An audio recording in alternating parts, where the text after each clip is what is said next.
오늘도 예수님의 비유 가운데 하나입니다. 오늘 이 비유는 포도원 품꾼 비유라고 불리는 비유입니다. 예수님의 비유 중에서 해석하기 어려운 비유가 몇 개 있는데요.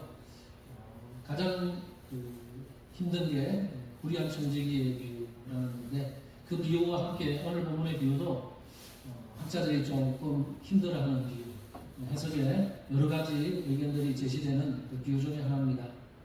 학자들 사이에서도 그만큼 여러 의견들을 낸다는 것은 어려운 부분이 있다는 거죠. 저는 여러 학자들의 견해를 좀 참고하면서 우리에게 이 비유가 의미하는 것이 무엇인지를 적절한 그 의미를 함께 좀 찾아나가면서 함께 나누도록 하겠습니다. 먼저는 순서를 오늘 설교 순서를 말씀드리면, 먼저는 이 비유 전체의 흐름을 간략하게 좀 먼저 살펴보면서 여러분의 이해, 이 비유가 어떤 내용인지를 대략적으로 보고, 그 다음에 이 비유의 의미를 좀 자세히 들여다보는 순서로 진행하도록 하겠습니다.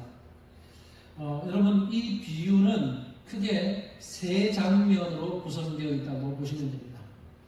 첫 번째 장면은 포도원 주인이 포도원 품꾼들을 이렇게 고용하는 장면이에요. 포도원에서 일할 사람들을 고용하는 장면. 두 번째 장면은 일이 끝나고 난 다음에 품꾼들에게 품삯을 나눠주는 장면입니다. 세 번째 장면은 품삯을 나눠주는 과정에서 불만을 품었던 품꾼들이 불평을 할 때 그에 대해서 주인이 반항하고 대답하는 장면이에요. 그래서 오늘 이 비유는 크게 세 장면으로 구성되어 있다라고 보시면 될 것 같습니다. 그러면 그 각 장면들을 간단하게 좀 정리를 해보겠습니다. 첫 번째 장면은 포도원 주인이 자기 포도원에서 일할 그 일꾼들, 품꾼들을 고용하는 장면이에요. 예수님 당시에 노동시간, 요즘에는 우리가 하루에 한 8시간 정도 보통 일하는데, 예수님 당시에는 해 뜨는 때부터 해질 때까지, 그래서 대략적으로 해 뜨는 시간 한 오전 6시에서 해지는 시간 한 오후 6시까지 한 12시간 정도가 그 당시에 노동 시간이었습니다. 그 당시에는 가난한 사람들이 많았기 때문에 굳이 노동시장에 나가지 않아도 소개를 받아서 품꾼들을 고용할 수 있었고요. 노동시장에 나간다 하더라도 굳이 주인이 안 나가고 주인이 종을 시켜서 품꾼들을 고용하는 것이 그 당시의 통례였습니다. 그런데 오늘 본문의 비유를 보면 포도원 주인이 직접 나가서 포도원 품꾼들을 이렇게 고용하고 있어요. 이건 굉장히 이례적인 것입니다. 보통 종을 시켜서 그렇게 하는데, 오늘 비유에서는 주인이 직접 나가서 품꾼들을 고용합니다. 본문 1, 2절을 보면 포도원 주인이 이른 아침에 나갔다. 이른 아침에 나가서 가장 먼저 고용된 사람들과 계약을 맺고 포도원에서 일하라고 말합니다. 상호 계약을 맺는데 어떻게 얼마 주겠다고 말합니까? 1데나리온을 주겠다. 1데나리온을 주겠다고 약속하고 계약을 맺고 포도원에 들여보내서 일을 하도록 합니다. 존 메가드 목사님이라고 아주 유명한 목사님이 계신데요. 존 메가드 목사님에 의하면 1데나리온은 그 당시에 그 전문인 일꾼들, 그리고 전임 노동자, 하인, 그리고 로마 군대에 속한 군인들이 받는 하루 품삯, 하루 임금이었습니다. 지난 시간에 제가 말씀드렸죠. 데나리온은 노동자가 하루 일해서 받는 품삯이에요. 하지만 기술이 없는 일용직 노동자, 기술도 없고 특별하게 잘할 수 있는 것이 없는 일용직 노동자, 하루 벌어서 하루 살아가는 그 노동자일 경우에는 사실 1데나리온도 제대로 받지 못할 때가 있었습니다. 그 사람들은 그냥 자기에게 일만 시켜주면 감사하면서 일해야 돼요. 그래서 얼마 주세요 라고 흥정할 수 없는, 일반적으로 전문직, 그리고 기술이 있고 또 로마 군인들, 이런 사람들은 하루에 한 데나리온씩 받았지만 기술이 없는 사람들은 한 데나리온도 안 주면 그냥 그렇게 받고 일을 해야 되는 그런 상황이에요. 자, 그런데 오늘 이 주인과 1데나리온의 계약을 맺고 포도원에 들어가서 일했으니까 이 사람들은 만족스럽게 계약에 만족하면서 포도원에 가서 일을 했을 겁니다. 뿐만 아니라 포도원 주인이 이른 아침 이후에 또 몇 시간이 지나서 오늘 본문 보면 제3시, 6시, 9시, 그 9시에도 나가서 보니까 아직까지 일자리를 구하지 못한 사람이 있어서 그 사람들과도 계약을 맺고 포도원에서 일하라 이렇게 말하는 내용이 나옵니다. 여러분 오늘 제가 이제 시간에 관련해서는 이제 오늘 성경에는 3시, 6시, 9시, 11시 이렇게 나오죠. 이건 이제 유대인들의 시간이에요. 근데 이 유대인들의 시간으로 하면 우리에게 조금 혼란스러울 수 있으니까 우리 시간대로 바꿔서 제가 앞으로 이제 말씀드릴게요. 오늘 이제 계속 설교할 때는 우리 시간으로 바꾸려면 더하기 6 플러스 6을 하면 됩니다. 그러니까 3시 하면 우리 시간으로는 오전 9시, 6시 하면 12시, 정오죠. 그 다음에 9시 하면 몇 시예요? 오후 3시. 11시 하면 오후 5시. 5시입니다. 그죠? 자, 그렇게 이해하고 제가 이제 우리 시간에 익숙한 걸로 제가 말씀을 드리도록 하겠습니다. 자, 주인이 다시 나가서 오전 9시, 그 다음에 정오 12시, 그 다음에 오후 3시에도 나갔는데 놀고 있는 사람들이 있어요. 그래서 우리 포도원에 가서 일해라. 계약을 맺습니다.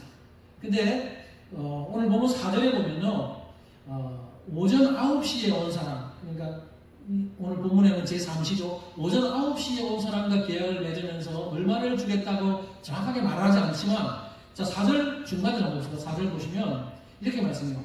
그들에게 이르되 너희도 포도원에 들어가라. 내가 너희에게 상당하게 주리라 하니 그들이 가고. 네. 오전 9시에 온 사람들, 아까 처음에는 한 오전 6시, 이른 아침에 온 사람들은 1데나리온을 약속했어요. 근데 오전 9시에 온 사람은 1데나리온이라고 말은 안 하고 너희들에게 상당하게 주리라. 여기 상당하게라는 말은 너희들이 일한 시간에 비례해서 주겠다. 일한 만큼 계산해서 주겠다는 의미예요. 그래서 그렇게 약속하고 들어가서 일을 한 거예요. 그리고 정오와 오후 3시에 온 사람들도 마찬가지예요. 상당하게 주리라. 일한 만큼 주겠다. 만족하고 들어갑니다. 그래서 일하는 거예요. 근데 놀라운 것은 오후 5시, 오늘 본문에는 11시예요. 오후 5시에 다시 나가보니까 오후 5시에도 노동시장에 일자리를 못 구해서 여전히 놀고 있는 사람들이 있어요. 근데 너희들이 왜 놀고 있냐 그러니까 우리를 써주는 사람이 없어. 그러면 너희들도 내 포도원에 가서 일해라. 그래서 사실 일은 언제 끝내요? 오후 6시에 끝나는데 오후 5시에 일하는 사람에게도 우리 포도원에 가서 일하라 라고 하면서 계약을 맺고 들어갑니다. 그 일을 해요. 이게 이제 첫 번째 장면이에요. 품꾼들을 고용하는 장면. 자, 그럼 두 번째 장면은 이제 일이 끝났어. 일이 끝나고 나서 품꾼들과 함께 계산하는데 품삯을 주는, 임금을 지불하는 장면이 두 번째 장면이에요. 그런데 이 품삯을 나눠주는 장면을 보면요. 몇 가지 흥미로운 점을 우리는 발견하게 됩니다. 저는 세 가지 흥미로운 점을 나누겠습니다. 첫 번째,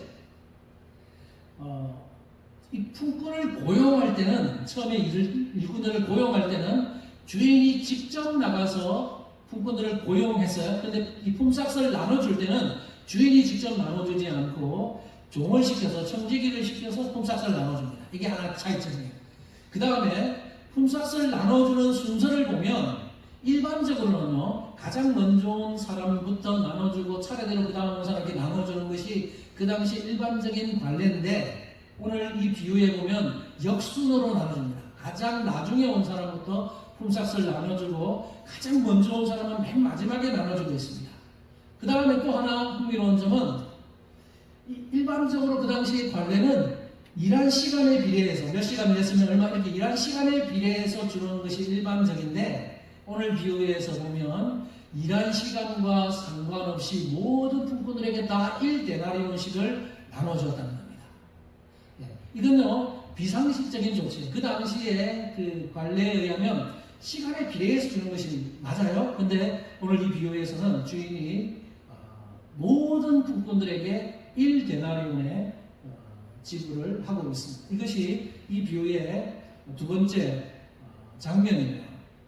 여러분, 그러면 질문입니다. 왜 주인은 이렇게 그 당시의 그 관례, 통상적인 관례와 다르게 왜 이렇게 비상식적인 조치를 하고 있을까요? 그 이유가 뭐냐는 겁니다. 사실 이게요, 오늘 본문을 푸는 핵심 포인트예요. 왜 주인이 이렇게 합니까? 보통 일반적으로 하면 일하는 순서대로 나눠주고, 먼저 온 순서대로 나눠주고, 또 일한 그 시간에 따라 비례적으로 나눠주는 게 맞는데, 주인은 그렇게 하지 않는 그 이유가 뭐냐? 그거는 이 주인이 어떤 메시지를 전하기 위해서 의도적으로 일부러 그렇게 하고 있다는 겁니다. 자, 그럼 또 질문이에요. 그러면 주인이 의도적으로 이런 일을 하고 있다면 누구를 염두에 두고 이렇게 의도적으로 하고 있을까요? 도대체 누구를 염두에 두고 그럴까요? 그 정답을 말하자면 가장 먼저 고용된 품꾼들을 염두에 두고 이렇게 일부러 그렇게 하고 계신 겁니다. 여러분, 상황을 한번 뒤집어서 한번 생각해 볼까요? 만일요, 주인이 가장 먼저 온 품꾼들에게 약속한 대로 1데나리온을 주고 나서 자, 너희들 집에 가, 그랬으면 가장 먼저 온 이 품꾼들은 마음이 어땠을까요? 기쁜 마음으로 1데나리온을 받고 집으로 돌아갔겠죠. 그러나 주인은 의도적으로 그들을 맨 마지막에 배치시켜 놓고 가장 늦게 온 사람들부터 이 품삯을 나눠주되 그들에게 1데나리온을 주는 것을 눈으로 보게 합니다.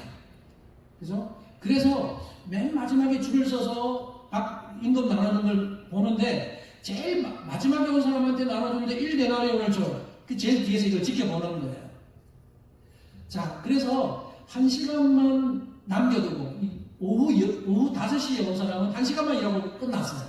근데 그 사람들에게 1데나리온을 줬어요. 그걸 받는 사람들의 입장과 그것을 지켜보는 맨 마지막에 받게 될 하루 종일 일하는 사람의 마음을 한번 생각해 보자고요. 자, 여러분, 1시간밖에 일 안 했는데 1데나리온을 받은 이 사람들의 마음은 어떨까요? 오늘 본문에는 기록하지 않지만 엄청나게 기뻤겠죠. 자기들이 생각하지 못했던, 그죠? 나는 1시간밖에 일 안 했는데 하루 12시간 일한 만큼의 1데나리온을 받았다. 그러면 주인의 그 관대함, 주인에 대해서 칭찬하면서 너무 감사합니다, 고마워요 하면서 기분 좋아서 막 펄펄 날뛰었을지도 모릅니다. 너무 고맙다고, 감사하다고. 자, 그러면 맨 뒤에서 이 장면을 지켜보고 있는 사람들, 바로 가장 먼저 이른 아침에 와서 하루 12시간을 뼈 빠지게 땀 흘려 일한 이 사람들이 기다리면서 마음속에 어떤 생각을 하고 있을까요? 이 사람들은 마음속으로 저 맨 마지막에 온 사람들이 1데나리온 받는 거 보면서 마음속으로 우리는 좀 더 많이 받을 거야 라고 아마 생각하고 있었을 거예요. 아니나 다를까 오늘 10절 한번 볼까요? 10절 보시면 이렇게 말합니다.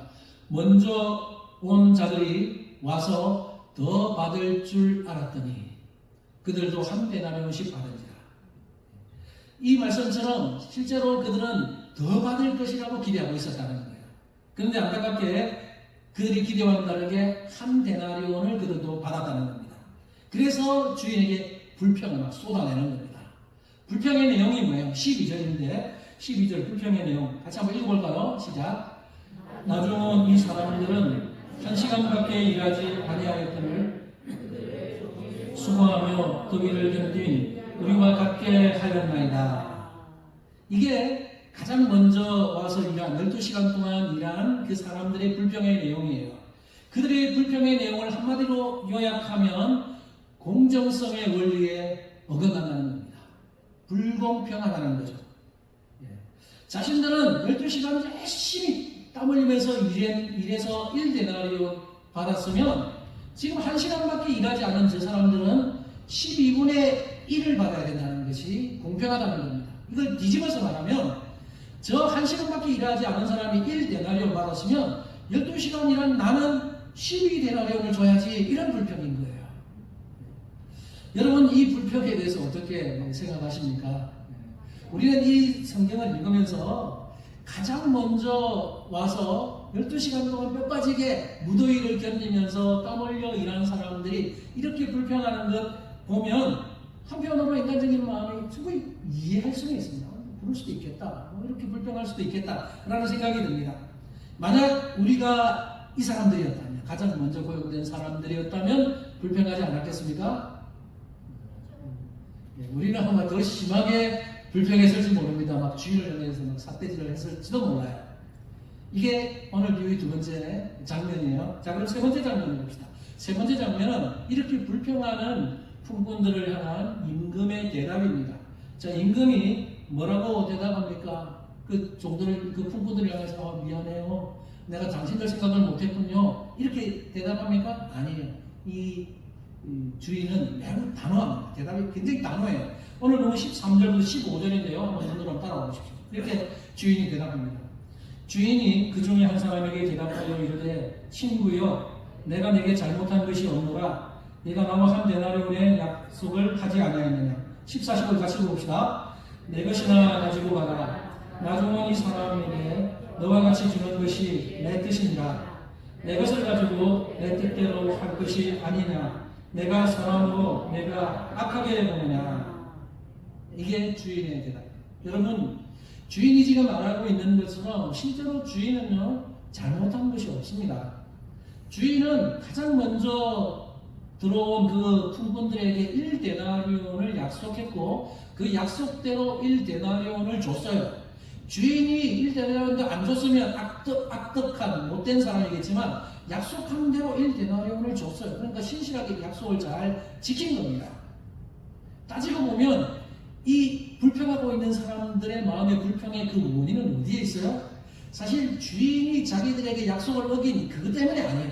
주인은 약속을 잘 지켰는데 주인이 부당하기 때문이 아니고 이들이 불평하는 실제적인 이유는 자기보다 늦게 와서 일한 사람들이 자기만큼 받은 그것에 대한 불평입니다. 주인이 그들에게 은혜를 베풀었는데 주인이 베풀어 준 그 은혜를 불평의 거리로 삼고 있는 거예요. 여러분, 이것이 지금 불평하는 사람들의 주요 이유입니다. 그들은, 주인은 그래서 그들을 향해서 뭐라고 말합니까? 내가 선함으로 네가 악하게 보느냐 이렇게 말해요. 현대인의 성경은 이걸 뭐라고 번역하냐면 내 너그러움이 내 비위를 거슬리느냐 이렇게 말합니다. 내가 너그러운 것이 너에게 비위를 거슬리느냐, 너를 불편하게 하느냐 이렇게 말하고 있는 거예요. 주인은 그러니까 그들 속에 있는 옹졸한 마음, 시기심 이런 것을 좀 책망하고 있는 거예요. 지금 가장 먼저 고용된 사람들은 굉장히 옹졸한 마음으로 이렇게 시기심을 가지고 불평을 하고 있다는 것을 이렇게 지적하고 책망하고 계신 것입니다. 이것이 이 비유의 마지막 장면이에요. 자, 그러면 이 비유의 의미를 좀 더 살펴보도록 하겠습니다. 이 비유의 실제적인 의미가 뭐냐? 우리가 이 비유의 의미를 제대로 이해하려면 이 비유 속에 나오는 포도원이 뭐고, 포도원 주인이 누구고, 그 다음에 포도원 품꾼들이 누구인지를 우리가 알아야 돼요. 자, 여러분, 이 비유는 일반적인 비유가 아니라 하나님 나라의 비유예요. 1절에서 예수님이 이 비유를 시작하면서 천국은 마치 뭐뭐와 같다 이렇게 말해요. 천국은 마치. 그러니까 이 비유는 천국에 대한 비유죠. 하나님 나라에 대한 비유예요. 그리고 우리가 하나님 나라의 관점으로 이 비유를 바라봐야 돼요. 자, 그러면 이 비유가 하나님 나라의 비유라고 볼 때, 자, 그러면 포도원은 뭘까요? 포도원. 이 비유 속에 나오는 포도원은 바로 하나님 나라를 가리킵니다. 그리고 범위를 좀 더 좁혀보면 하나님 나라를 대변하는 교회라고 할 수 있어요. 자, 그러면 포도원 주인은 누굴까요? 바로 하나님이죠. 이 포도원 주인은 하나님 나라를 통치하시는 하나님이십니다. 자, 여기까지는 별로 문제가 되지 않아요. 자, 문제가 되는 것은 포도원 품꾼들이 누구냐 하는 겁니다. 품꾼들에 대한 해석이 여러 가지로 갈립니다. 어떤 사람들은 유대인들, 바리새인들이다 이렇게 갈리는데 가장 적절한 해석은 이 품꾼들이 누구냐? 바로 이 품꾼들은 하나님 나라의 백성들로 보는 것입니다. 존 메가드 목사님의 이야기를 한 번 더 들려드릴게요. 존 메가드는 품꾼들이 받았던 그 1데나리온은 뭘 상징하느냐? 1데나리온은 바로 영생, 곧 구원을 상징한다 이렇게 해석합니다. 즉 일찍 왔든지 늦게 왔든지 상관없이 모든 품꾼들이 다 1데나리온을 받았어요. 그렇기 때문에 여기 언급되고 있는 모든 품꾼들은 바로 구원받은 하나님 나라의 백성들을 가리킨다고 보는 것입니다. 자, 그러면 여러분 여기 이 대목에서 여러분 한번 질문 한번 던져볼게요. 한번 마음속으로 한번 대답해 보십시오. 자, 이 품꾼들이 구원받은 하나님 나라의 백성들을 가리킨다면, 자, 이 품꾼들 중에 여러 종류가 있잖아요. 이른 아침에 온 사람, 그 다음에 9시에 온 사람, 정오에 온 사람, 오후 3시에 온 사람, 오후 5시에 온 사람, 이렇게 여러 종류의 품꾼들이 있는데 이 품꾼들 중에서 이 비유를 이끌어가는 가장 중심적인 인물은 누구일까요? 몇 시에 온 사람? 바로 이른 아침에 온 사람들이라는 거예요. 이 비유의 앞뒤 문맥과 연관해 볼 때 이 비유의 중심 인물은 처음 고용된 사람, 가장 먼저 고용된 사람들이 이 비유의 중심 인물이라는 거예요. 최갑정 교수님이라고 예수님의 비유를 연구한 교수님은 바로 이 비유의 중심 인물이 가장 먼저 고용된 사람들이다라고 말합니다. 그렇게 보는 중요한 이유가 있습니다. 그 이유가 뭐예요? 바로 앞에서도 이야기 드렸지만 이 포도원 주인이 의도적으로 일반적인 관례를 깨뜨리고 의도적으로 역순으로 임금을 지불하는 것. 그 다음에 가장 늦게 온 사람에게도 1데나리온 중에서 모든 사람들에게 1데나리온을 주고 있는 것. 이것이 그 이유라는 겁니다. 그러니까 의도적으로 가장 먼저 온 사람들을 염두에 두고 그들에게 어떤 메시지를 주기 위해서 이렇게 의도적으로 했다는 거예요. 자, 그러면 여기서 이제 우리가 궁금한 것이 뭐냐면 도대체 가장 먼저 고용된 이 품꾼들이 도대체 누구기에 이 주인은 이들의 마음을 이렇게 자극시키고 있느냐? 왜 이렇게 이들의 마음을 힘들게 자극시키고 있느냐 하는 거예요. 자, 그러면 이 사람들은 누굴까? 하나님 나라의 관점으로 볼 때 이 사람들은 자신들의 공로의식에 빠져있는 사람들이라고 볼 수 있습니다. 하루 종일 수고해서 더위를 견디고 일했던 것처럼 하나님 나라에서도 열심히 하나님 나라를 위해서 열심히 섬기지만 그 섬긴 것을 자신의 공로처럼 여기고 있는 사람들을 향해서 지금 이 메시지를 주고 있다는 거예요. 우리가 이 말씀을 우리에게 잘 적용하면서 들을 필요가 있습니다. 예수님 당시에 그러면 공로의식에 사로잡혀 있던 사람들이 누굴까요? 오늘 예수님이 이 비유를 통해서 누구를 타겟으로 해서 누구에게 메시지를 주고 누구에게 경고하고 메시지를 주기 위해서 지금 이 비유를 말씀하고 있냐는 것입니다. 자, 그 대상을 알려면 오늘 이 본문 바로 앞부분과의 연관성 속에서 우리가 살펴볼 필요가 있습니다. 읽지는 않겠지만 오늘 본문 앞부분에 마태복음 19장 후반부에는 두 가지 이야기가 나와요. 하나는 우리가 너무나 잘 아는 부자 청년의 이야기. 부자 청년이 예수님을 찾아와서 어떻게 영생을 얻습니까? 물었을 때 예수님이 이 부자 청년에게 뭐라 그러냐면 너의 재물을 다 팔아서 가난한 자들에게 나눠주고 나를 따르라. 이렇게 이야기해요. 그 부자 청년이 어떻게 합니까? 근심하고 돌아갑니다. 그죠? 예수님은 네가 나를 따르고 싶냐? 나의 제자가 되고 싶냐? 그러면 너의 재물을 다 팔아서 가난한 사람에게 나눠주고 나를 따라라 하는데 재물이 너무 많아서 그걸 할 수 없으니까 근심하며 돌아갔어요. 자, 그 다음에 바로 제자들의 이야기가 나와요. 제자들 중에 특별히 베드로가 참 이 독특한 인물이죠. 베드로가 대표적으로 뭐라고 말하냐면 주님, 저 부자 청년은 자기 재물도 포기하지 못하고 자기 재물이 아까워서 예수님 따르지 못하고 그렇게 돌아가 버렸는데 우리는요, 나를 비롯해서 우리 제자들은 다 버렸어요. 나의 직업, 어부라는 직업 버리고 가족들 다 떠나고 버리고 그래서 주님 따라다니면서 주님의 제자가 되고 주님을 위해서 모든 것을 헌신했습니다. 그러면 우리가 받을 보상이 뭡니까? 이렇게 베드로가 물은 거예요. 예수님께. 그게 오늘 보면 바로 앞에 나와요. 그래서 여러분 베드로가 지금 공로의식, 그 당시에 유대인들이 가지고 있었던 사상, 공로사상, 열심히 일하면 그에 대한 인간의 공로로 하나님의 은총과 상급을 받을 수 있다고 하는 그 공로사상에 젖어 있는 질문이라는 겁니다. 자, 베드로의 이 질문에 대해서 예수님이 뭐라고 대답하셨냐면 마태복음 19장 28절과 29절에 이렇게 말씀하셨어요. 예수께서 이르시되 내가 진실로 너희에게 이르노니 세상이 새롭게 되어 인자가 자기 영광의 보좌에 앉을 때에 나를 따르는 너희도 12보좌에 앉아 이스라엘 12지파를 심판하리라. 또 내 이름을 위하여 집이나 형제나 자매나 부모나 자식이나 전토를 벌인 자마다 여러 배를 받고 또 영생을 상속하리라. 이렇게 예수님이 대답하셨어요.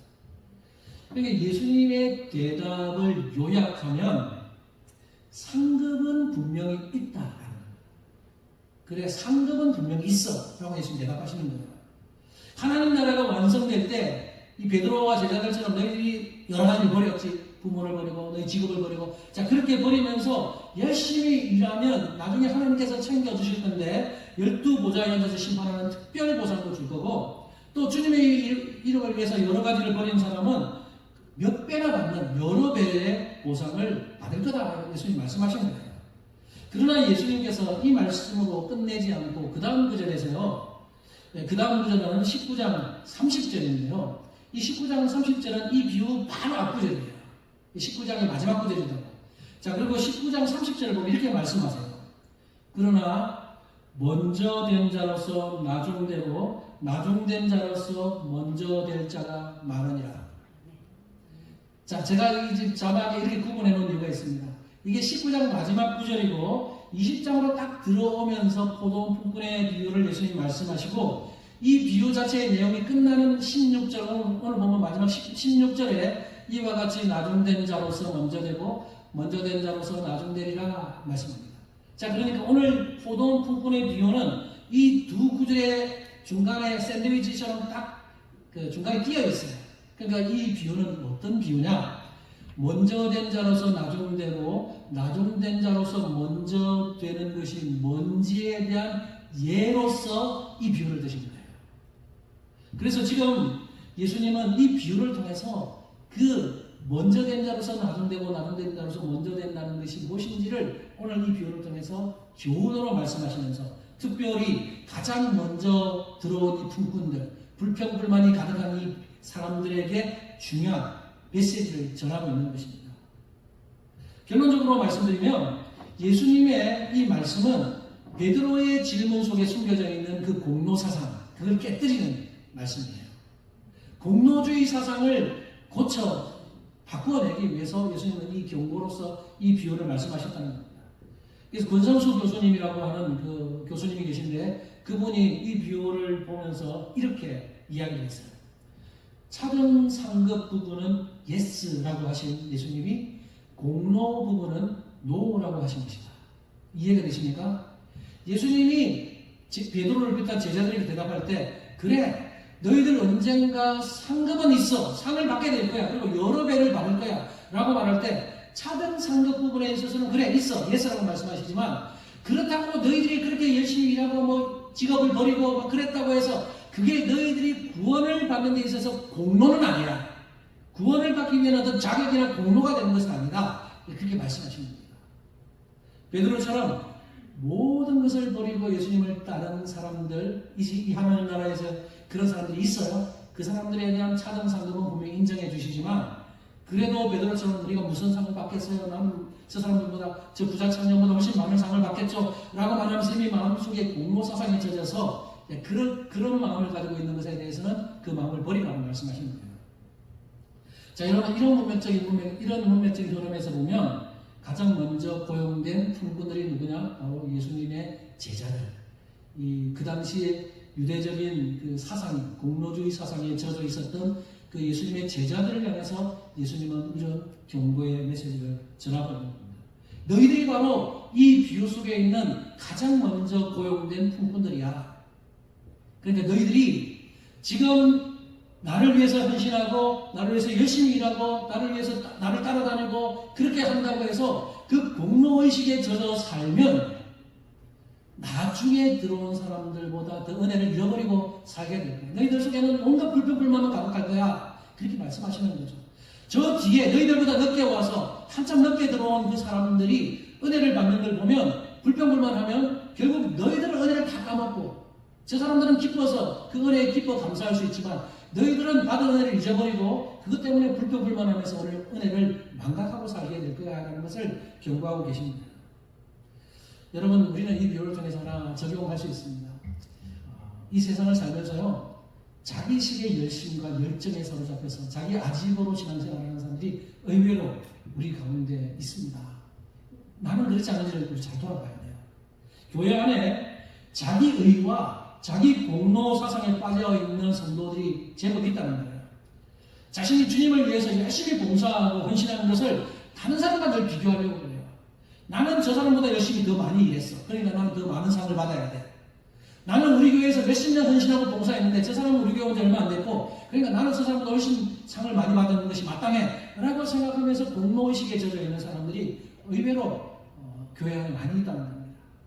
자, 그런 사람들은요 신앙생활 하면서 자기 의식에 열심히 일을 하지만 결국에는 다른 사람들이 받는 은혜와 복을 보면서 불평하고 그래서 자기 복을 놓쳐버려요. 그 은혜를 놓쳐버리는 거예요. 이게 바로 먼저 된 자가 나중 되고 나중 된 자가 먼저 되는 그런 원리를 지금 말씀하시는 거죠. 그러면 여러분 우리는요 이 비유를 통해서 하나님 앞에서 어떤 마음을 가지고 신앙생활하고 어떤 마음을 가지고 살아야 하는지를 교훈받을 수 있습니다. 다른 사람들과의 비교 속에서 내가 얼마나 많은 일을 했느냐 그게 초점을 맞추는 것입니다.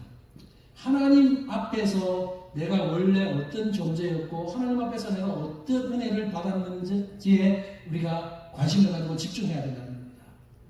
여러분 만약에요 가장 먼저 고용된 사람들이 겸손한 마음을 가지고 저 포도원 주인이 나를 고용해 주지 않았으면 나는 오늘 일할 수 없었을 거고 나는 1데나리온의 품삯도 오늘 못 받았을 거야. 저 주인 때문에 내가 오늘 1데나리온을 벌었고 내가 분명히 열심히 일했지만 그래도 저 주인이 나를 고용해 줬기 때문에 내가 1데나리온을 받았고 우리 가족들도 먹여 살 수 있게 되었어. 이렇게 겸손하게 생각했다고 가정해 봅시다. 그러면 다른 품꾼들이 어떻게 받든지에 대해서 불평하지 않고 오히려 주인이 나에게 베풀어준 은혜 때문에 감사할 수 있었을 겁니다. 하지만 이 첫 번째로 고용된 이 사람들의 마음속에 어느덧 자신이 받은 은혜를 잊어버렸어요. 주인이 자기에게 베풀어진 은혜, 주인이 나를 고용해 주지 않았으면 나는 오늘 놀고 아무 일도 한 푼도 못 벌었을 텐데 하는 이걸 잊어버리고 열심히 일하기 때문에 다른 사람보다 더 많이 받아야 된다는 이 공로의식에 사로잡혀 있으니까 결국에는 불평불만이 쏟아내는 그런 결과를 초래하고 맙니다. 여러분 우리의 삶 속에서도 마찬가지로 여러분 하나님의 은혜를 망각하면 이렇게 될 수 있어요. 여러분 하나님의 은혜를 망각하지 마십시오. 여러분이 다른 사람과 비교하지 마십시오. 저 이집사, 저 무슨 김장로, 무슨 박건사 저 사람보다 내가 더 훨씬 많이 헌신했고 봉사했고 그렇게 하면서 다른 사람과 비교하면 그게 불평거리 하나님께서 그 사람에게 잘되게 하면 시기 질투심이 생겨서 내가 받은 은혜 다 까먹고 그 은혜를 망각하고 결국 그렇게 이 하나님 나라에 살면서도 비참하게 사는 겁니다. 그래서 그게 행복이 있겠어요?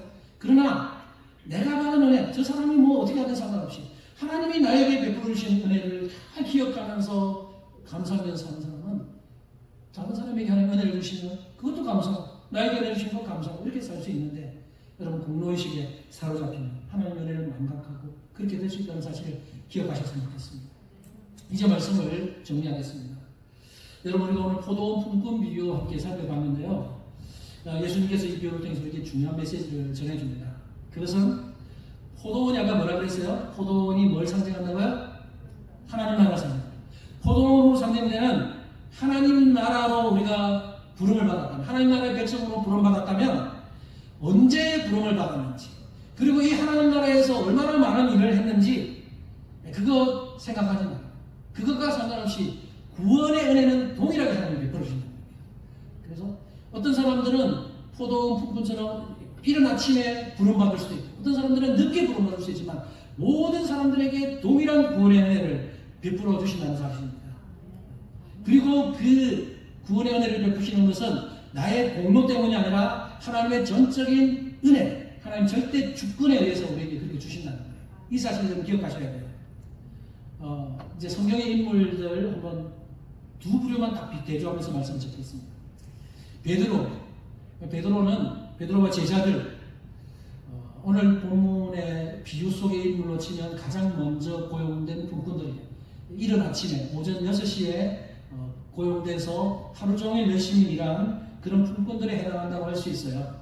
실제로 이 베드로를 비롯한 제자들은 자신들이 부모와 형제, 자기 직장을 버리고 주님을 따랐고 3년 동안 열심히 주님을 위해서 헌신하고 섬겼어요. 가룟 유다를 제외한 모든 제자들은 주님을 위해서 그렇게 열심히 섬기다가 나중에는 자신의 생명까지 버립니다. 그래서 그 모든 제자들은 다 구원을 받았습니다. 구원의 선물을 받았습니다. 그래서 이 제자들의 입장에 제자들은 바로 첫 번째 고용된 품꾼들이라고 할 수 있고 열심히 다른 사람보다 훨씬 더 일을 많이 하고 많이 섬긴 사람들이라고 할 수 있어요. 근데 또 한 부류가 있습니다. 누구냐면 예수님이 십자가에 못 박혀 돌아가실 때 그 구원받았던 한쪽 강도. 그죠? 이 강도도 놀랍게도 마지막 순간에 예수님에 의해서 구원을 받게 됩니다. 구원의 선물을 받게 됩니다. 어쩌면 이 강도는요, 오늘 본문에서 몇 시에 들어온 품꾼들과 같냐면 마지막 1시간 남겨놓은 오후 5시에 고용된 품꾼에 해당한다고 할 수 있어요. 아니, 좀 더 실질적으로 말하면 오후 5시 59분에 들어온 품꾼이라고 할 수 있어요. 사실 이 강도는 뭘 했습니까? 주님을 위해서. 하나님 나라를 위해서 이 강도가 한 게 뭐가 있습니까? 주님을 위해서 단 1분도 일하지 않았어요. 이 강도가 평생 한 것은 강도질한 거고 다른 사람들을 등쳐먹고 폭력을 일삼는 일만 해왔어요. 그런데 마지막 순간에 죽기 일보 직전에 예수님을 믿고 자신의 죄를 회개하고 주님으로부터 구원의 선물을 받은 겁니다. 놀라운 사실이죠. 주님께서는 이처럼 오후 5시에 온 사람 동일하게 구원의 은혜를 베풀어 주시는 은혜로우신 분이 있어요. 그런데요, 공로주의 사상의 함정에 빠져 있는 사람들은 강도가 구원받은 것에 대해서 불평불만을 쏟아냅니다. 못마땅하게 여깁니다. 강도가 어떻게 구원을 받습니까? 저 강도는 주님을 위해서 아무것도 한 것도 없고 하나님 나라를 위해서 아무것도 섬긴 것도 없는데 어떻게 구원받을 자격이 됩니까? 라고 말하면서 불평하는 거죠. 나는 많은 것을 포기하고 물질과 시간과 몸을 주님께 바치고 하나님 나라를 위해서 일했는데 저 강도는 아무것도 한 일이 없기 때문에 은혜 받을 자격이 없다고 스스로 말합니다. 이게 공로주의 사상에 빠진 사람들의 함정이죠. 여러분, 그 강도에게 구원을 베풀어 주신 것은 강도가 무슨 일을 했고 얼마나 많은 일을 남겼고 그게 왜 주어진 것이 아니라 하나님의 절대 주권으로 그가 하나님 예수님을 믿기 때문에 그냥 주신 거예요. 우리가 여러분 이 본문을 마무리하면서 좀 적용했으면 좋겠습니다. 여러분 중에는 어릴 때 하나님께로 부름받은 분도 있고 30, 40대에 부름받은 분도 있고 또 우리 아직까지 교회에 들어오지 않은 분 중에 죽기 일보 직전에 하나님의 부름을 받아서 구원의 선물을 받게 된 사람들도 있을 겁니다. 하지만 우리가 언제 부름을 받았든지 그건 핵심이 아니에요. 우리가 구원받기 전에 이 세상을 살면서 하나님 나라를 살면서 어떻게 살았는지 그게 구원가는 삶, 우리가 공로가 아닙니다. 구원을 위한 우리의 공로가 될 수는 없어요. 핵심은 우리가 전혀 자격이 없는 자들이었는데 하나님의 전적인 은혜로 우리가 구원의 선물을 받았다는 것, 이게 핵심이에요. 그러므로 우리가 이 땅을 살면서 해야 하는 것은 우리를 구원의 은혜로 불러주신 하나님께 감사하면서 하나님을 찬양하면서 이 땅을 사는 동안 최선을 다해서 하나님을 섬기고 하나님 나라를 섬겨나가는 것, 그 우리가 해야 되는 일입니다. 그렇게 겸손하게 섬기다 보면 언젠가 하나님께서 갚아주실 거예요. 공로의식 때문에 내가 이만큼 일하면 나중에 그만큼 큰 상을 주시겠지, 이런 생각 가진다면 이 세상에서 아무 은혜도 누리지 못하지만 나는 하나님께 은혜 받을 자격이 없는 자였는데 하나님이 나에게 그런 은혜를 베풀어 주셔서 감사하면서 하나님께 그때 열심히 섬기다 보면 하나님이 언젠가 우리에게 그만큼의 보상을 챙겨주시는 겁니다. 앞서 제가 이야기했죠. 차등 상급은 예스라고 하셨고 그것이 우리의 공로는 아니지만 차등 상급이 반드시 있다는 겁니다. 그래서 여러분, 그것은 하나님의 몫이에요. 우리가 어떻게 해야 될 몫이 하나님의 몫이니까 하나님께 맡겨드립니다. 우리는 이 땅에서 하나님의 백성으로 살면서 우리가 받은 은혜에 대해서 감사하면서 늘 충성하고 하나님 위해서 열심으로 섬겨 나간다면 나중에 하나님께서 주신 은혜를 누리게 될 거예요. 우리의 남은 말씀은 다 다릅니다. 어떤 우리 사랑하는 권사님들, 연세 많으신 분들은 조금 적게 남았을 수 있고 우리 애들과 같은 경우는 좀 많이 남았을 수 있고 우리의 남은 말씀은 서로 다르지만 우리 하루하루가 다 소중합니다. 후회 없이 하루하루를 살아갔으면 좋겠어요. 그래서 하나님께서 장차 우리가 하나님 심판대 앞에 섰을 때 하나님 앞에서 착하고 충성된 종이라고 칭찬받는 우리 모든 성도님들 되시기를 주님의 이름으로 축복합니다. 기도합시다.